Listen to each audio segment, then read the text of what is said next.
I was 12 years old when I realized the world wasn't made for girls like me. It was 1953 in Abilene, Texas. The kind of town where neighbors waved from their porches, where church bells rang every Sunday, and where secrets rotted quietly behind white picket fences. Our house on Oak Street looked perfect from the outside. The gardenias Mama planted bloomed each spring. Daddy's lawn was always neatly trimmed.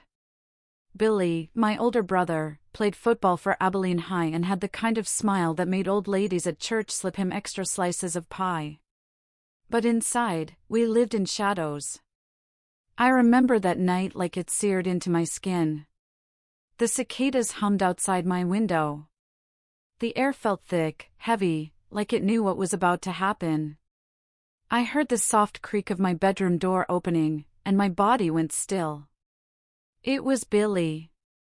Again. His footsteps were slow, deliberate. I stared at the cracks in the ceiling, counting them like prayers. 1, 2, 3. Maybe if I stayed perfectly still, I'd disappear. But I never did. And behind him, in the doorway, stood Daddy. His silhouette framed by the hallway light. He didn't say a word. He didn't blink. He just watched. I couldn't breathe. My chest felt tight, like my ribs were made of barbed wire. I wanted to scream, but no sound came out. I wanted to fight, but my body betrayed me, heavy and useless as stone. When it was over, Billy left, smirking like he'd stolen something. Daddy followed him out, and the door clicked shut. I lay there, staring at the ceiling, my body trembling, my heart pounding so loud I thought it might wake Mama in the next room. But Mama never came. She never did. The next morning, at breakfast, Daddy read the newspaper like nothing happened. Billy buttered his toast, whistling. Mama poured me orange juice with shaking hands but didn't meet my eyes. And me? I was silent. In Abilene, girls like me didn't talk. We kept our knees together and our voices small.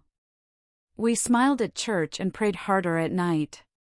We didn't tell. Because who would believe us? So I learned to live with the silence.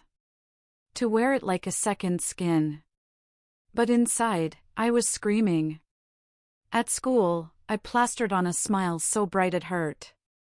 My best friend, Lila Mae, said I had the prettiest dimples in town. If only she knew the truth, that my dimples were armor, that my laughter was a shield. Sometimes I caught Billy watching me across the cafeteria, his grin wide and knowing. My stomach churned every time. "You okay, Mary?" Lila Mae asked one afternoon, her brown eyes full of concern. Sure, I lied. Just tired. But I was more than tired. I was hollow. I started writing in a notebook I kept hidden under my mattress. Pages filled with words I couldn't say aloud. Dear God, why me? Why won't Mama help? Why does Daddy watch? Each night, I wrote until my hands cramped, hoping my words would somehow make it to heaven. But heaven was silent too. The day I turned 18, I bought a one-way bus ticket to Dallas. I stuffed my notebook, a change of clothes, and $50 I'd saved from babysitting into a worn leather satchel. I didn't leave a note. I didn't say goodbye. When the Greyhound pulled out of Abilene, I didn't look back. But the shadows came with me. I didn't know then that silence can be louder than screams. Or that someday, I'd find my voice, and when I did, the whole damn world would hear me. The bus rattled and groaned as it pulled away from Abilene, the only home I'd ever known. I pressed my forehead against the cool glass, watching the rows of sleepy houses fade into nothingness. My hands gripped the worn leather strap of my satchel so tightly my knuckles turned white. I didn't cry. I didn't wave goodbye. I didn't even breathe until the last hint of Oak Street disappeared in the rearview mirror. The driver, an older man with a cigarette dangling from his lips, glanced back at the handful of passengers. "Dallas in 4 hours," he said without much interest. I nodded, though he wasn't talking to me. Each mile felt like peeling away a layer of my skin. Every sound, the hum of tires, the faint snoring of a man 2 rows back, echoed like it didn't belong in my world. My mind replayed last night over and over: Billy's grin, Daddy's empty stare, Mama's shaking hands. Even now I could feel them, like ghosts sitting in the empty seats beside me. The bus stopped at a diner on the outskirts of Fort Worth. I hadn't eaten since yesterday morning, but my stomach churned too much to consider food. I stayed in my seat, staring at my notebook. Dear God, please let Dallas be different. The notebook was half filled with desperate prayers, confessions, and silent screams. I thought about tearing out the pages, scattering them to the wind like ashes. But I couldn't. The words were all I had. When the driver climbed back on and called for everyone to board, I hesitated. My legs felt heavy as lead, my body screaming to turn back, to run home. But there was no home, not anymore. By the time the bus rolled into downtown Dallas, the sun was setting. The city seemed alive in a way Abilene never was. Neon lights flickered, cars honked impatiently, people hurried down sidewalks clutching briefcases and paper bags.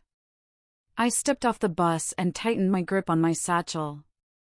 The air smelled of exhaust fumes and hot concrete. For the first time in years, no one knew my name. No one knew my shame. I was just another girl lost in the city. But the shadows were still there, whispering, "You'll never escape us." I shook my head and walked toward the bus station doors. I didn't know where I was going. I didn't know how I'd survive. But I knew one thing: I wasn't going back. Dallas smelled different.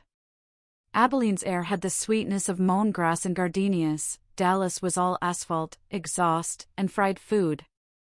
I tightened my grip on my satchel and stepped out of the bus station, my boots scuffing against cracked concrete.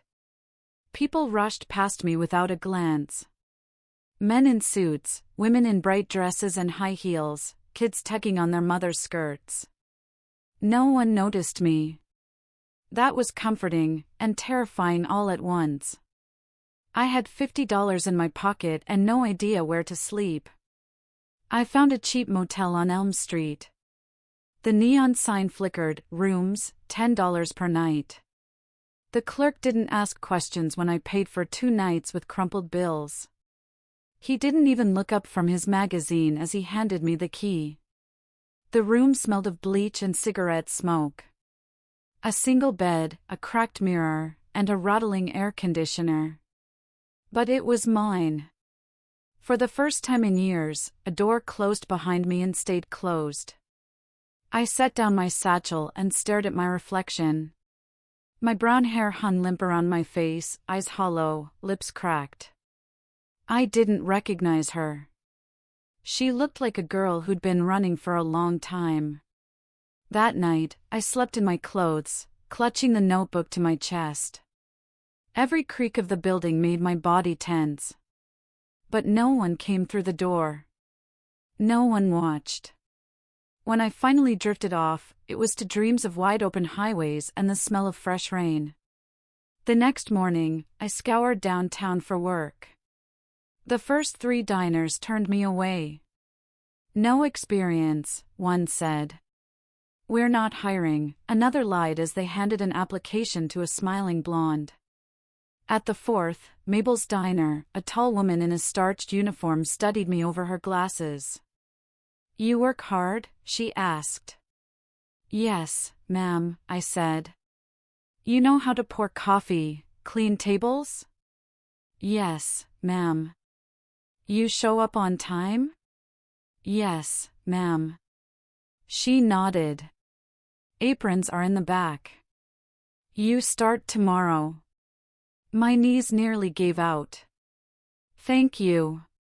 Don't thank me yet. Tips aren't great, and the hours are worse. But I didn't care. I had a job. I had a room. Maybe, just maybe, I could build a life. That night, I wrote in my notebook, "Dear God, I don't know if you're listening. But I made it out. I'm in Dallas now. I have a job. I'm trying. Please don't let the shadows find me here." But deep down, I felt them stirring. Waiting. And I knew escape wasn't the same as freedom. The morning air in Dallas was thick with humidity and possibility. I pulled my apron tight at the waist and stepped inside Mabel's diner. The scent of bacon and burnt coffee clung to my skin within minutes. "Morning, sweetheart," Mabel greeted me with a cigarette dangling from her lips. Her gray hair was tucked under a scarf, and her voice carried the weight of someone who had seen too many sunrises. "Table 4 needs clearing." Chop chop. I nodded. "Yes, ma'am." By noon, my hands were raw from scrubbing and my feet throbbed from pacing the linoleum floor. But for the first time in years, I felt almost normal. Almost like I belonged to this world. It was during my second week at the diner that I met him. Daniel Reeves. He came in wearing a crisp white shirt and loosened tie, looking tired but kind. He ordered coffee and a slice of apple pie. When I set it down in front of him, his eyes met mine. They were soft, the color of worn leather. "Thank you," he said with a warmth I wasn't used to. I mumbled something, avoiding his gaze. But he kept coming back. Always the same booth, always the same order. He asked questions about me, my day, my dreams. And I lied. I told him I grew up in Abilene, but left for the city to find work. I said my family was distant, not dangerous. I told him I liked writing, reading, and fresh rain. I didn't tell him about the notebook under my mattress or the shadows that sometimes curled at the edges of my vision. By the third month, he asked me to dinner. I hesitated, then nodded. That night, as I stood in front of the mirror smoothing down my only dress, I whispered to the girl staring back at me, "You deserve this. You deserve good things." But even as I walked out the door, I felt the past trailing behind me like a storm cloud. Because I knew smiles could lie. And so could hearts. Daniel took me to a small Italian restaurant on the edge of downtown Dallas.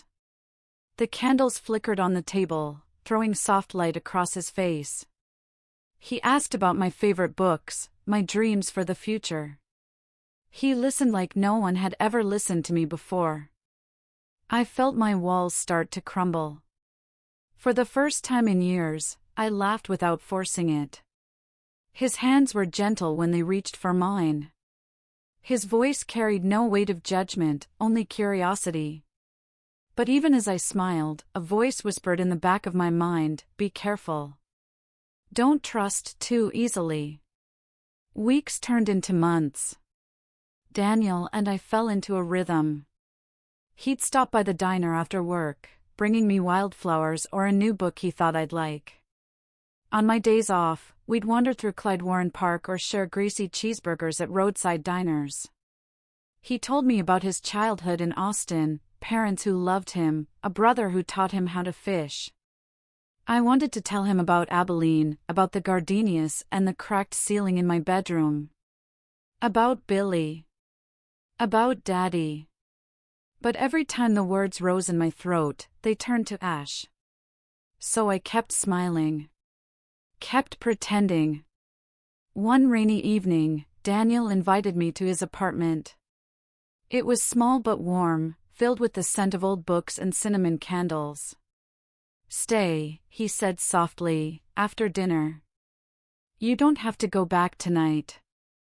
I hesitated at his doorway, heart pounding. Part of me wanted to run. But his eyes were kind. Safe. I stayed. Months later, I moved in with him. Mabel gave me a knowing smile when I told her. About time, sweetheart. You deserve a good man. For a while, life felt almost perfect. I could almost believe the past was a bad dream. Almost believe I was whole again. But late at night, when Daniel slept, I'd lie awake staring at the ceiling. Shadows danced in the corners of the room. I could hear Billy's laugh echoing in my head. Daddy's empty eyes staring. I pressed my face into the pillow and whispered, "Don't let him see how broken you are." Because I knew love wasn't always enough to fix what was shattered. The first fight came 6 months after I moved in. It wasn't over anything big. A pile of unfolded laundry. A missed phone call. But Daniel's voice was sharper that night, and my chest tightened like it used to in Abilene. I said I'm sorry, I whispered, my eyes fixed on the floor. He sighed and rubbed his temples. I'm not angry, Mary. Just talk to me, okay? Don't shut down. I wanted to tell him why my silence ran so deep. That it wasn't defiance but survival. But the words tangled in my throat, heavy as stones. Instead, I nodded and forced a smile. Okay. He kissed my forehead and held me close. We're okay. I wasn't sure if I believed him. By day, I was Mary the waitress with the bright smile and quick hands.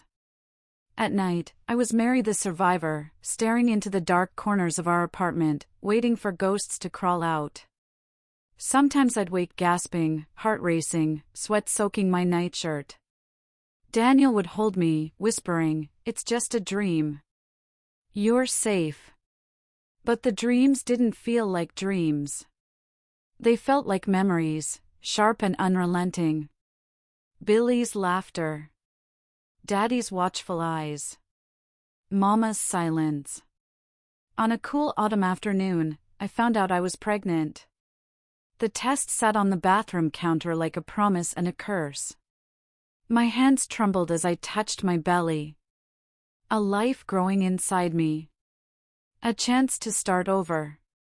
Or a chance to repeat the same old pain. When I told Daniel, his face lit up. He scooped me into his arms and spun me around. We're going to be parents. I smiled, but my chest ached. Because deep down, I wondered if I could ever be the mother I never had. That night, I wrote in my notebook, "Dear God, please don't let my child grow up with shadows. Please don't let me pass them on." The months passed in a blur of morning sickness and sleepless nights. Daniel was attentive, his hand always resting protectively on my swelling belly. He read baby books aloud to me in the evenings and painted the nursery walls a soft shade of yellow. I wanted to believe in this life we were building. I wanted to believe in him. But at night, when the city was quiet, I'd lie awake, staring at the ceiling, my hand on my stomach. I whispered prayers I wasn't sure anyone could hear. Please let me be enough. Please let my child never know the darkness I came from. When Grace Elizabeth Reeves came screaming into the world on a rainy April morning, I thought my heart might burst. She was tiny and perfect, her fingers curling tightly around mine. "Hi, baby girl," I whispered, tears streaking my cheeks. "It's just us now. I promise, no one will ever hurt you." Daniel kissed my forehead, his own eyes wet. "She's beautiful, Mary. Just like her mama." For a moment, I felt whole. The shadows receded. The memories went quiet. But motherhood brought new fears. Every cry sent a spike of panic through me. Every time Grace was sick or fussed too long, I felt the weight of my past pressing in. What if I wasn't good enough? What if the darkness I carried seeped into her life? One night, as I rocked Grace to sleep, I caught my reflection in the nursery window. My hair hung loose around my tired face. My eyes looked haunted. For a split second, I saw Mama's face staring back at me. I pressed Grace closer and whispered, "I'm not her.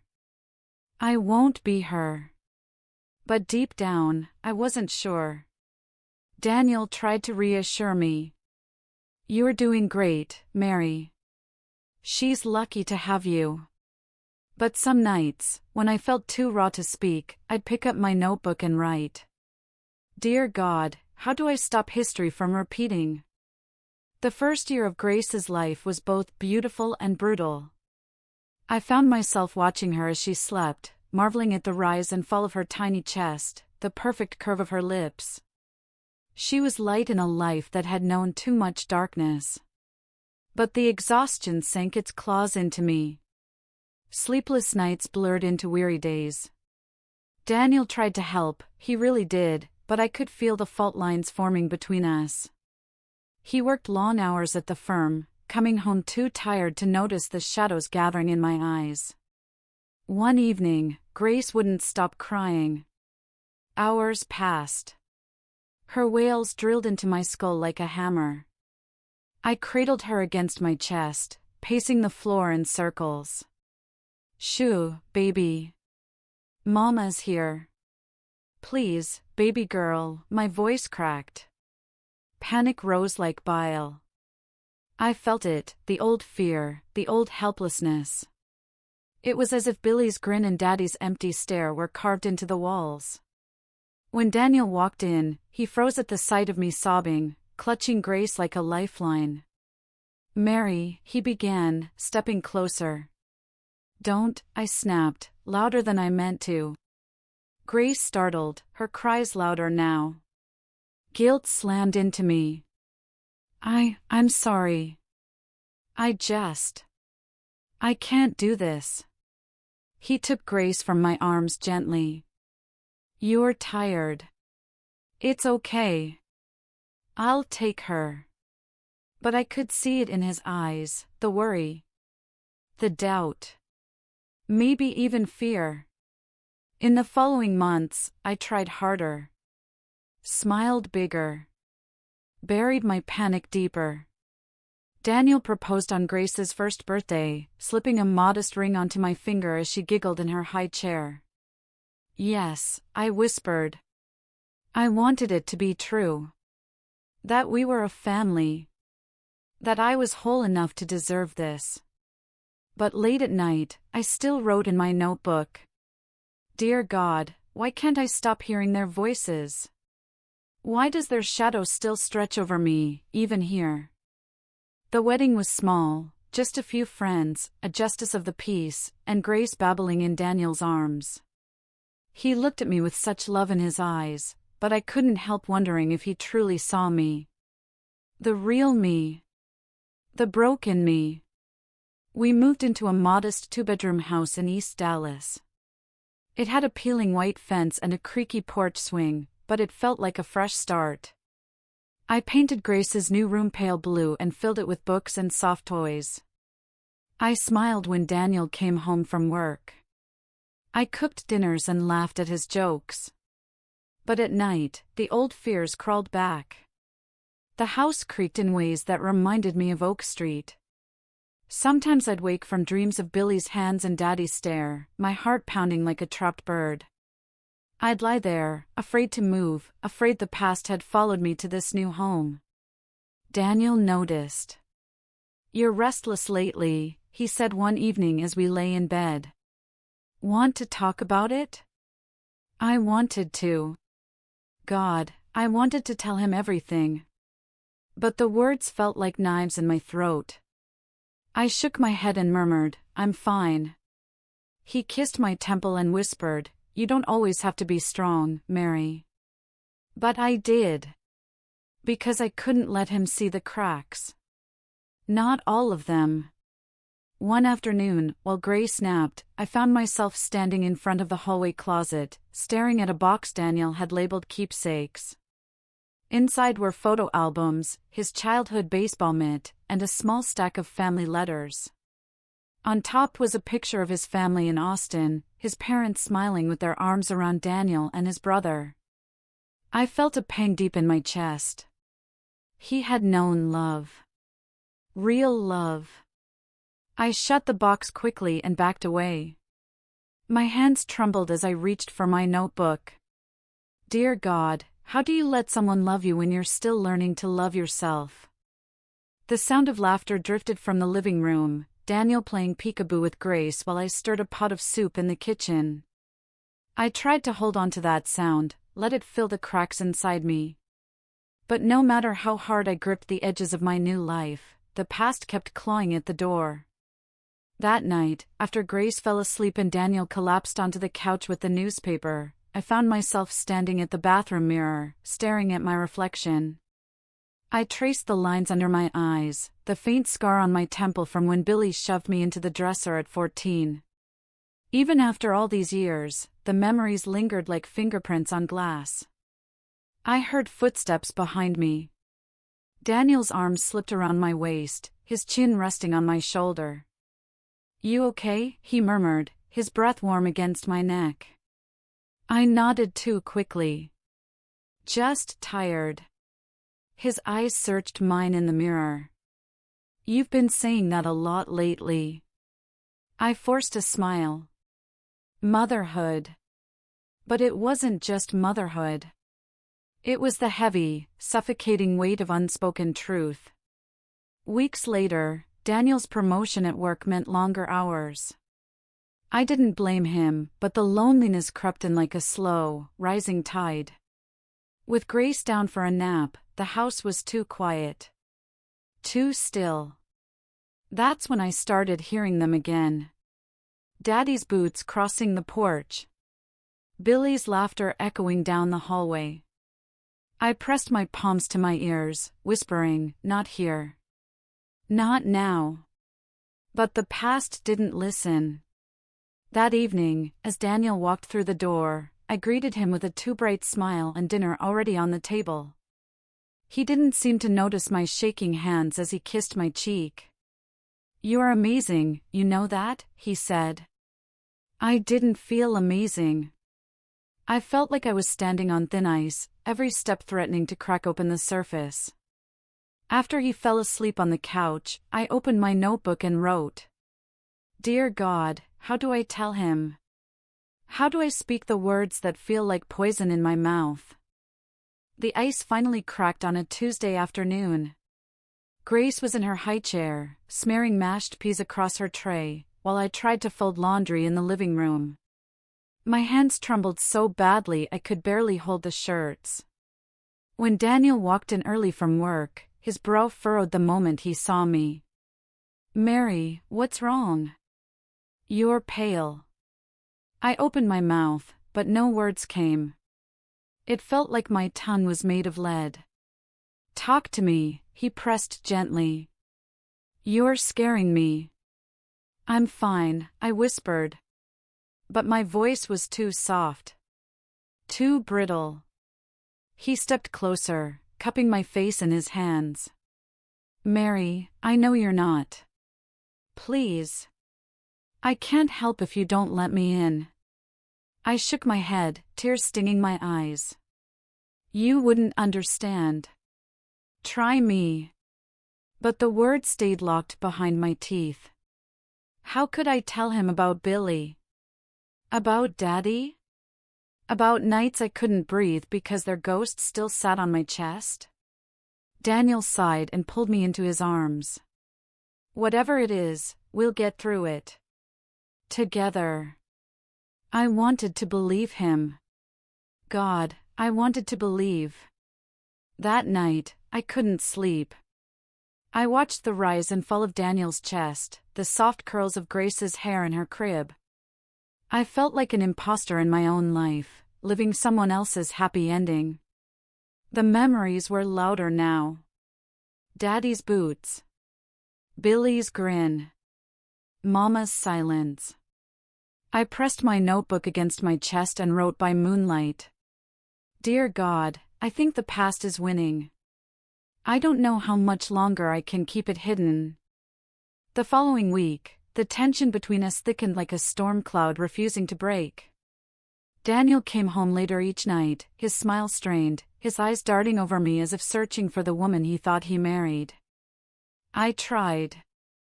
I really did. I cooked dinners. I sang to Grace as she drifted to sleep. I kissed Daniel goodnight, though my lips felt numb against his. But the ghosts wouldn't stay quiet. One night, I woke up screaming. My sheets were twisted, my body drenched in sweat. Daniel was at my side in an instant, his hands on my shoulders. Mary. It's okay, it's just a dream. But it wasn't just a dream. It was the memory of Billy's breath hot on my skin, Daddy's shadow in the doorway. I can't, I sobbed, clutching at my hair. I can't do this anymore. Daniel's face was tight with worry. Do what? Mary, tell me what's happening to you. I shook my head violently. You'll hate me. You'll leave. His voice broke. I could never hate you. Please, let me in. But I couldn't. The words felt like poison, burning in my throat. The next morning, Daniel left early for work without a kiss. I stood at the kitchen sink, staring at my reflection in the window. My eyes looked hollow, like all the light had been drained from them. Grace toddled in, clutching her stuffed bunny. Mama? I forced a smile. I'm okay, baby girl. But I wasn't. I was unraveling. That night, I wrote in my notebook. Dear God, if I tell him, I'll lose everything. But if I don't, I might lose myself. It happened on a Wednesday night. The house was quiet except for the soft hum of the refrigerator and the faint cries of Grace from her bedroom. I had been sitting at the kitchen table for hours, my hands wrapped around a cold mug of coffee, staring at my notebook. I'd written the same sentence over and over, I can't do this anymore. When Daniel walked in, his tie loosened, his shoulders heavy, I couldn't meet his eyes. He dropped his briefcase on the counter and leaned against it, watching me. Mary, he said softly. We can't keep going like this. I swallowed hard, my throat dry. I know. Do you love me? The question landed like a punch. Of course I did, didn't I? But my silence said otherwise. Daniel's face twisted, hurt flashing across his features. Mary, please. I'm trying, but I can't fight this alone. I'm not who you think I am, I whispered, my voice cracking. Then tell me who you are. The words tumbled out before I could stop them. The memories I had buried deep clawed their way up and spilled into the room. I told him about Abilene. About Billy. About Daddy. About the nights of silence and terror. About how I had carried that darkness into every corner of my life. Daniel's face went pale. His hand trembled as he reached for mine, but then stopped short. Jesus, Mary, he breathed. Why didn't you tell me sooner? Because I didn't want to lose you. He knelt beside me, tears in his eyes. You won't lose me. I just wish you'd trusted me enough to let me help carry this. I sobbed then, loud, ugly sobs that shook my whole body. Daniel pulled me into his arms and held me as if he could hold all my broken pieces together. For the first time in years, I felt lighter. Not healed. Not whole. But lighter. That night, I didn't write in my notebook. I didn't need to. In the days after my confession, the house felt different. Quieter, but not with the oppressive silence I'd known for so long. This was the quiet of heavy truth settling into the corners, like dust after a storm. Daniel was gentle with me. He didn't press for more details, didn't demand answers to questions I wasn't ready to face. Instead, he held me when the nightmares came and stood by me when the weight of my past threatened to drag me under. But healing isn't a straight path. Some mornings, I woke with a lightness in my chest, believing maybe I could finally move forward. Other days, the shadows came roaring back, whispering that I didn't deserve this life, this man, this child. It was Daniel who suggested therapy. The word alone sent ice down my spine. Therapy meant digging up the memories I'd spent a lifetime burying. But when I looked into Grace's innocent eyes, I knew I couldn't let my pain become her inheritance. So I went. The office smelled faintly of lavender and old books. Dr. Carter was an older woman with kind eyes that didn't flinch when I told her about Abilene. About Billy. About Daddy. For the first time, I spoke the words aloud to someone who wasn't Daniel. Each word felt like pulling glass from an old wound. "You survived," Dr. Carter said softly. "Now let's help you live." It wasn't easy. Some days, I left her office feeling lighter. Other days, I felt gutted, raw and exposed. But I kept going. For Grace. For Daniel. For me.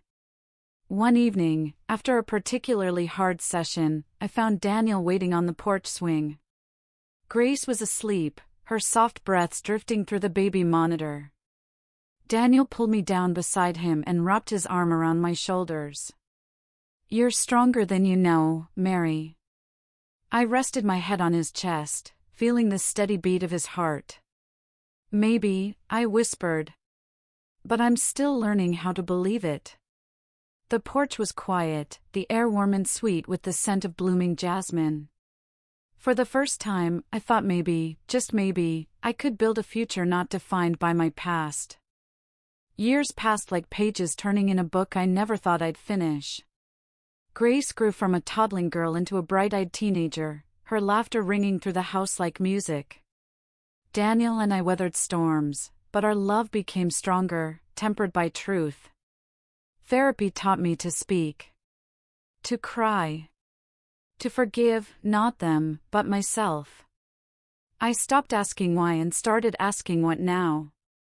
I wrote my story in journals, every painful memory laid bare on paper until the ink no longer bled with shame. One morning, Dr. Carter suggested I share my story more widely. "There are women out there," she said, "walking through their own darkness. You can light their path." The thought terrified me, but something in me knew it was time. I stood on a small stage at a women's shelter in Seattle years later, my palms sweating as I gripped the microphone. Faces turned toward me, some young, some weathered like mine, all carrying their own invisible scars. "My name is Mary Anderson," I began. And for years, I thought silence would save me. But silence nearly destroyed me. This is my story. As I spoke, I felt lighter. Each word pulled me further from the girl in Abilene and closer to the woman I had fought to become. When I finished, the room was quiet, but it wasn't the heavy silence of fear. It was a sacred, shared quiet of women realizing they weren't alone. A young woman approached me afterward, tears in her eyes. "You gave me hope," she whispered. I smiled gently, placing a hand on hers. Then all of this was worth it. That night, sitting on my porch swing with Daniel, I watched the stars blink to life above. Grace leaned against the railing, her face lit by her phone as she laughed with friends. "Do you ever think about Abilene?" Daniel asked softly. "Not as much anymore," I said. "It's a chapter one survived. But it's not the end of my book." He wrapped an arm around me, kissing my temple. "You wrote a new ending." I nodded, a peaceful smile on my lips. And this time, I used my own voice. "I'm 76 now. Grace has children of her own, two bright, wild souls who call me Nana and beg for stories each time they visit. They don't know about Abilene. Not yet. They only know that their Nana makes the best peach cobbler and can still swing higher than anyone else at the park. Sometimes, when the house is quiet, I sit on the porch with a mug of tea and think about that girl I used to be. The girl who counted cracks in the ceiling, prayed to disappear, and carried a notebook full of silent screams. I wish I could reach back through time and hold her. Tell her she survives. That she'll build a life so full of love and laughter it'll feel like another world. That she'll find her voice, and when she does, it'll carry farther than she ever dreamed. The shadows still visit now and then. Trauma doesn't vanish, it changes shape. But I am no longer afraid. I learned that speaking the truth doesn't make you weak. It makes you free. If you're reading this and you're still in the dark, I need you to know, you are not broken. You are not your pain. Your voice matters. Speak. Even if it shakes. Especially if it shakes. Because silence may have saved me once, but my voice saved me forever.